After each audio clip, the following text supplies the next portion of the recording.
لبیک اللہم لبیک۔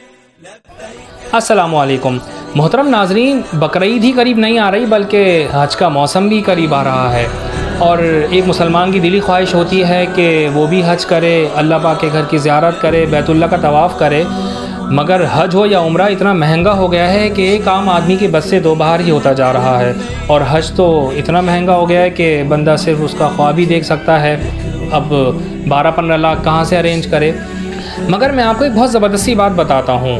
دیکھیں اس مہنگائی کے دور میں ہر شخص ہی اپنے رزق روزگار میں اضافے کی تک و دو میں لگا ہوا ہے۔ اب مہنگائی بڑھ رہی ہے تو آمدنی میں بھی اضافہ ہونا چاہیے، بندہ یہ دعا کرتا رہتا ہے کہ اللہ پاک جو ہے وہ رزق روزگار میں برکت عطا فرمائے۔ تو میں نے حج عمرے کے حوالے سے ایک حدیث پاک پڑھی، سوچا کہ میں آپ لوگوں کے ساتھ بھی شیئر کروں۔ وہ حدیث پاک پڑھی تو مجھے کافی حیرانگی ہوئی کہ بندہ حج اور عمرہ اس لیے نہیں کرتا کہ بھائی بہت مہنگا ہے اور اتنے پیسے کہاں سے لائیں گے، لیکن بات یہ ہے کہ بندہ اگر حج اور عمرہ کرے تو نہ صرف مالی تندرستی دور ہو جاتی بلکہ اللہ تعالیٰ رزق میں خوب برکتیں عطا فرماتا ہے۔ جی ہاں، آپ کو حیرانگی ہوگی کہ بندہ حج اور عمرہ کرے تو رزق میں برکت ہوتی ہے، اور یہ تجربہ بھی ہے کہ جو لوگ حج اور عمرہ کرتے رہتے ہیں، آپ نے دیکھا ہوگا کہ کبھی وہ مالی مسائل کا شکار نہیں ہوتے، کبھی آپ نے نہیں دیکھا ہوگا کہ ہر سال حج عمرہ کرتے جا رہے تھے تو بھائی پیسے ہمارے کم ہو رہے ہیں، ایسا کچھ بھی نہیں ہوتا، بلکہ اللہ پاک تو ان کو اور برکتیں عطا فرماتے ہیں اور ہر سال حج عمرے پہ جاتے ہی رہتے ہیں۔ میں آپ کو حدیث رسول سناتا ہوں۔ اللہ کے رسول صلی اللہ تعالیٰ علیہ وسلم کا فرمان ہے، پے در پہ حج اور عمرہ کرتے رہو، کیونکہ یہ دونوں فقر یعنی غربت، محتاجی، تنگ دستی اور گناہوں کو اس طرح زائل کرتے ہیں جیسے آگ کی بھٹی لوہے کے زنگ اور میل کچیل کو دور کرتی ہے۔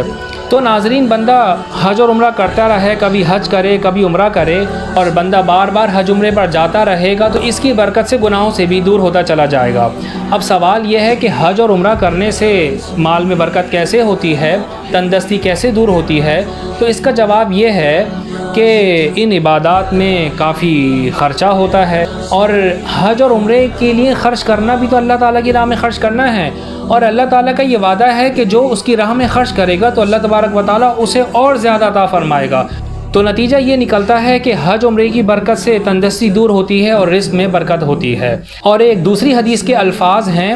حجو تستغنو، حج کرو غنی ہو جاؤ گے۔ لیکن ناظرین، یہ ضرور ہے کہ بندہ جو ہے وہ مال کی نیت سے حج نہ کرے بلکہ اللہ تعالیٰ کی رضا پانے کے لیے حج کرے، اور مالی برکت کا فائدہ جو ہے وہ اسے ضمناً حاصل ہو جائے گا۔ تو ناظرین، یہ دینی انویسٹمنٹ کر کے دیکھیں، پھر دیکھیں کہ اللہ تبارک و تعالیٰ ان ریٹرن آپ کے مال میں کتنی برکت عطا فرماتا ہے۔ لبیک اللہم